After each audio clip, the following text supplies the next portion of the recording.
This is the summary created from the video. Lecture 19 Groups, Conflicts and Their Resolution. The video begins by introducing the topic of conflicts within groups and their resolution, emphasizing the importance of understanding the definition of conflicts as a first step.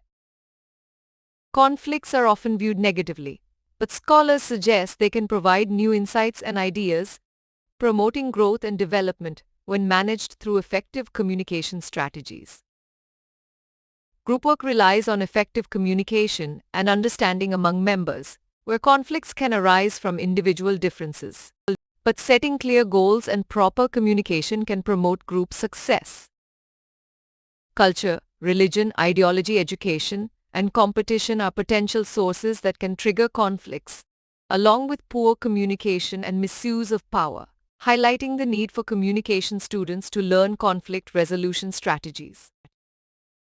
Verbal strategies like descriptive speech, positive language, and avoiding offensive terms are vital for clear communication and conflict management, along with refraining from threatening remarks and communicating with empathy.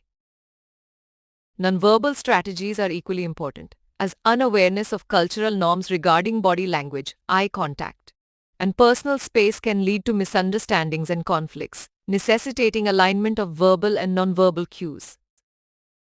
Managing conflicts effectively involves employing various styles based on the context, such as avoiding minor issues, compelling action for productivity, accommodating others' needs, finding mutually beneficial solutions through collaboration, or making concessions when necessary.